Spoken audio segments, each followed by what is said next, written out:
In this video, I'm going to give you the best starting 11 ever using players from any era in soccer history. Let's get into it.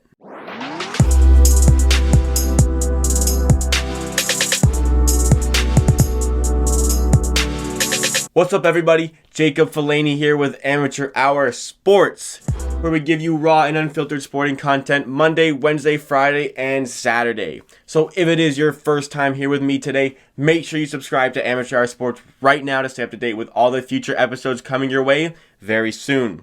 In this video, I'm going to give you my best 11 of all time. And I'm not just gonna merely give you the best 11 players. When I make my team, I make it specifically and strategically for the betterment of the team. So I may sacrifice some talent in order to get a player more suited to the 11 that I'm trying to make. Let's get into it. My team is going to be playing with a basic 4-3-3 formation, a straight up back four, a front three, and in the midfield there's going to be one holding mid and two players playing in front of him. Starting with the goalkeeper position, we have YASHIN, the only goalkeeper to this day in the history of the sport to win the Ballon d'Or. YASHIN absolutely revolutionized the goalkeeper position. When he first came onto the scene, the goalkeeper position was merely stick your ass in between the posts, and when the ball starts coming on net, you got to save it. And then after that, you get your ass back on the line, and when the ball comes back again, you go and save it again. But YASHIN did not play the goalkeeper position in this way. He was the first general at the back, commanding the back four. He would come out and collect crosses. He would go out and tackle the striker coming off his line early to stop the shot from even happening. A lot of people say that the best goalkeepers never have to face a shot on goal because they're too good to even let that happen by commanding the back line positionally or by getting off their line and stopping the shot from happening in the first place. And YASHIN was the trailblazer of that theory. And FIFA named a fucking award after him for the best goalkeeper in the world. Let's get into the back four now, starting with the right back. We have Cafu. The fullback position was not quite the same when Cafu came onto the scene. Much like YASHIN, he revolutionized the position a little bit. When he came on, it was more of a conservative defensive position, but Cafu had those abilities as a defensive rock, but was also tremendous going forward in possession, whether it be bombing forward down the wing and putting in crosses, or his link-up play with a phenomenal Brazilian national team. He is the only player in history to play in the World Cup final in 3 consecutive renditions of the tournament. He won the thing in 1994 and captained the Brazilian national team to the title in 2002. And in his club career, he won 2 Serie A titles, one with AC Milan, the other in 2000-2001 with Roma. He also won a Champions League in his time with AC Milan. Those club titles just round off an unprecedented and impressive playing career. On to the center backs position. The first one is Franz Beckenbauer. He was a serial winner throughout his entire career, winning 4 Bundesliga titles in his time with Bayern Munich, along with 3 European Cups and a cheeky UEFA Cup. Also, if you happen to care, he won 3 NASL titles with the New York Cosmos before the NASL folded in 1985.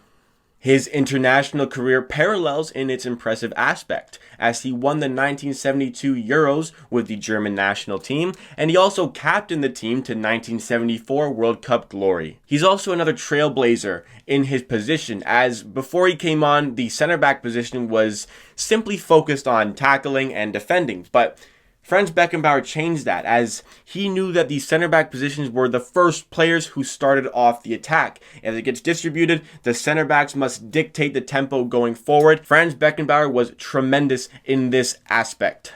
It is a humongous rarity to see a defender win the Ballon d'Or, but Franz Beckenbauer won 2 of those. And for his center back partner, Bobby Moore. You must be pretty good if the likes of Franz Beckenbauer are quoted to have said that you are the best defender they have ever seen. The accolades don't quite fit Bobby Moore as well as for other players because Bobby Moore spent most of his career trapped at West Ham, with the owners refusing to let him leave to a bigger club.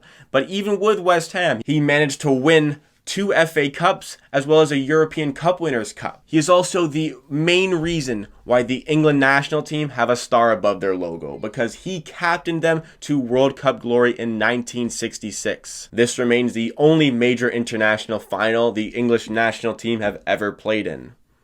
Those 2 FA Cups and European Cup Winners' Cup do not do Sir Bobby justice, as he was a phenomenal center back. Much like Franz Beckenbauer in the aspect where they were a composed ball-winning center back. His positional sense was second to none, and that's what separated him from the rest if he lacked in some other departments, such as his speed or his height. Also, in those times, those achievements pulled off with West Ham were immensely impressive, and the FA Cup meant a lot more then than it does today. One omission in this center back category that I want to address is Franco Baresi, because he was this close to making it ahead of Bobby Moore in my starting 11, but Franco Baresi isn't quite as good in the positional sense and ball-winning aspect of Bobby Moore. Franco Baresi was much more equipped in the tackling aspect, but I felt for my team I wanted that composed presence and ball-winning center back. But it's very close and Baresi just misses out. Moving on to round off the defensive positions, we have our left fullback, Paolo Maldini. Virtually as good as a left back as he was a center back. It is said that in his first trials with AC Milan, he told the coaches he could play in any position on the field. So the coaches, needing a left winger, played him at left wing, and he bossed the training sessions, eventually making the team. As he grew older, he moved into the more suitable and comfortable left back position. And in the art of defending, Paolo Maldini was Picasso. He was an absolute brick wall anywhere in the back four for the AC Milan team. A lot of people seem to forget that Paolo Maldini was a right-footed player playing at left back for a lot of his career because of how talented he was with both feet. Basically a right-footed center back playing at left fullback. Very impressive. From the age of 16 to the age of 40, he played over 900 games for the Rossoneri, where he won 7 Serie A titles and 5 Champions League titles. He unfortunately could never replicate the accolades with the Italian national team. Though he was formidable, he could never quite get over the line with the team. This knock, however, is not enough to leave him out of my starting 11. Now, moving on to the midfield positions. Like I said at the start of the video, I'm more focused on how this team is going to play together rather than just the talent alone. So I needed a proper holding mid number 6 for my team, and that man is Frank Rijkaard. Like I said, there are more talented players equipped in the midfield. However, I feel as though Frank Rijkaard is the hard-nosed, selfless defensive rock I needed in the number 6 position. I personally feel as though the number 6 role is the most important position on the field. They dictate the tempo and play, they spread the ball, they collect from the defenders and get the attackers involved. They make the entire team tick and also screen the back line and are the first line of defense when it comes to stopping things from going in their own net. Frank Rijkaard for me is the best at this specific role. He played for 3 formidable teams in his career: Ajax, AC Milan, as well as the Dutch national team. With those clubs, he won 5 Eredivisie titles, 2 Serie A's, and a phenomenal 3 European Cups. He was also a pivotal component in the Dutch side winning the 1988 Euros. Another omission for this position is Lothar Matthäus, because I think that though Matthäus misses out by a fraction, Rijkaard I feel is the more silky player on the ball, more smooth in possession, and a bit more of a presence than Matthäus, though Matthäus did just miss out. I personally went with Rijkaard there. Now, moving on to the more attack-minded midfield positions, I have designed up a more number 8 role box-to-box approach for Zinedine Zidane. I think that Zinedine Zidane is more than capable and talented enough to play as more of a number 8 role, even though he is naturally more of a number 10 player. He is the master of the first touch and was instrumental in the successes of both Juventus and the first era of the Galacticos in Real Madrid. In the process, he went on to become the highest paid player in world football, and for good reason. The midfield maestro's lasting impression may be that headbutt in the 2006 World Cup final, but he also won the damn thing in 1998, where he scored 2 goals in the final. He is joint atop of the list of the highest goal scorers in the finals of World Cup tournament, with 3. Joint top with 3 other players. Also, who is ever going to forget that volley in the Champions League final against Bayer Leverkusen. Zinedine Zidane was phenomenal in every game, and that included the big games. To round off the midfielder positions, I have somebody playing a little bit out of their position here, but as a number 10 and more than capable of playing in that number 10 role, Johan Cruyff. He is the father of football. Without the imprint he left on the game, I don't think that the sport that we know and love today is what it is today without the effect of Johan Cruyff. He sprouted the total football approach in his time with the Netherlands and was the creator of the philosophy instilled within the veins of Barcelona even today. Only 5 players in history have won 3 or more Ballon d'Ors, and Johan Cruyff is one of those players for good reason. In his time with Ajax, he won 9 Eredivisie titles and 3 European Cups. And in the later stage of his career, he won La Liga with Barcelona in 1974, their first since 1960. It is possible that Johan Cruyff was instrumental in the turnaround for the better of Barcelona. And also, not everybody has their own move named after them. Now, moving on to the forward positions. This is where there can be a lot of interpretation and different opinion. But this is how I feel the best front 3 ever would look like. Starting with the left winger, we have Cristiano Ronaldo. What is there that I really need to say about Cristiano?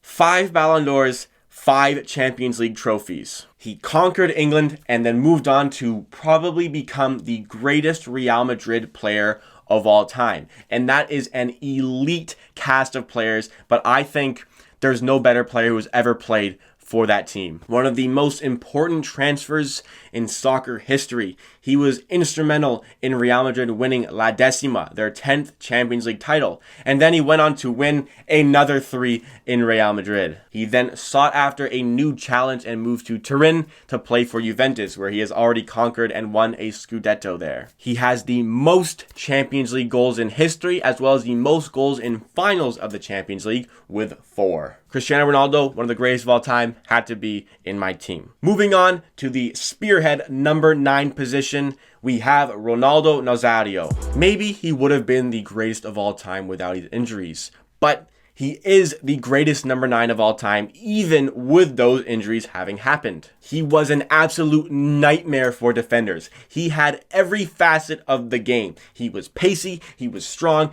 powerful, could shoot with both feet. He was good in the air. He had a great positional sense. He could hold up the ball. Literally everything. He could do everything there was about the game. Scoring goal after goal. How did he manage to play for Inter Milan and AC Milan, as well as Barcelona and Real Madrid, without really getting any hatred from anybody? We were unfortunately robbed of many of the prime years for R9, but he did give us 2 World Cups. Mostly as a passenger in the 1994 tournament, but the top goal scorer in the 2002 tournament, and became the highest scoring World Cup player in the process. He has recently been demoted to 2nd place in that category, but still quite some feat. On to the final position in the front 3. We have the greatest of all time, the GOAT, Lionel Messi. He is an absolute genius. There is nobody on the field who could ever replicate what Lionel Messi has done in the history. He is the most talented player to ever grace the game. He effortlessly controls every which way the game is played, playing in any of the front 3 positions or playing as the number 10. He can do so whether he's banging in 91 goals in a calendar year or through an immense amount of assists. He orchestrates the game however he wants. He is the cornerstone piece of Barcelona's dominance over the last decade, and why they dominated over Cristiano Ronaldo's Real Madrid in the process. It seemed as though whenever those two crossed paths in European competition, it was always Lionel Messi who came out on top over Ronaldo. He has a record 6 Ballon d'Ors, 10 La Liga titles, and 4 Champions League trophies. Also becoming Barcelona's top goal scorer in history. It's some impressive feat for the GOAT. Messi's intelligence and his speed at which he makes his decisions is what separates him from Cristiano Ronaldo. The only way people really argue in the case of Ronaldo as the GOAT is through creative and deflecting arguments, ignoring the mere skillful fact, which is the most important aspect. Messi is the most skillful player. That rounds off my starting 11. Let me know what you think about it in the comments down below. Let me know what I got wrong, and let me know what your starting 11 would be. There are a few omissions I want to address. I already addressed the Franco Baresi one and the Lothar Matthäus, but there are a few more I'm going to talk about. At the goalkeeper position, I went with YASHIN, but I could have very easily gone with Dino Zoff or Gigi Buffon because they are also tremendous goalkeepers. I just slightly gave the nudge to Lev Yashin because of the revolutionary aspect of his game. In the midfield position, I really wanted to fit in Michel Platini, who won 3 straight Ballon d'Ors in his career, one of the only 2 players to do so ever. I really wanted to fit him in, but I just could not replace Zinedine Zidane. I think Zidane's composure and poise and ball control in midfield just slightly puts him above Michel Platini. And the big 2 omissions. First one, Diego Maradona. I decided to go with Johan Cruyff as my number 10 because I think he's more equipped to play with such a formidable front 3. I think he can allow the front 3 to do their own thing and get out of their way. Whereas Maradona, I feel like he's more so going to be focused on his excessive touches and might throw off the rhythm of the team. So I think Johan Cruyff would kind of sit back and allow the team to go about their business in the best way possible. And I think Maradona would slightly disrupt that. And as far as Pele goes, I left him out because I think Pele is a bit of a fraud in the amount of stats he put up in his career. He played 20 seasons with Santos before going to the New York Cosmos. And if a player played their entire career in Brazil in this day and age, nobody would give a rat's ass about them, in all honesty. And for the World Cups, those Brazilian teams he played for were unbelievable rosters of players. And it wasn't just the Pele show in those World Cups. Sure, he scored a couple goals in those World Cups, but he was only top scorer in one of the 4 World Cups that he played in. And he was a part of the great teams. It wasn't just his team. Also, the over 1,000 goals thing that people talk about constantly, well, he played in a lot of exhibitions for Santos where a lot of stats were inflated because they played in a lot of easy exhibitions where they would score 10 to 15 goals, and their best player, Pele, is obviously going to score a bunch of goals in those games. If he had played in a more competitive and difficult league, I don't know if we would look at him in the same regard that we do today. That's why I had to go with Messi, Ronaldo, and Cristiano Ronaldo. Thank you for watching. Be sure to like the video if you like and subscribe to Amateur Hour Sports right now to stay up to date with future content. Also, don't forget to hit that notification bell so that you never miss an episode. At the end of the day, I believe what I say, and if you disagree, that is okay. See you again next time.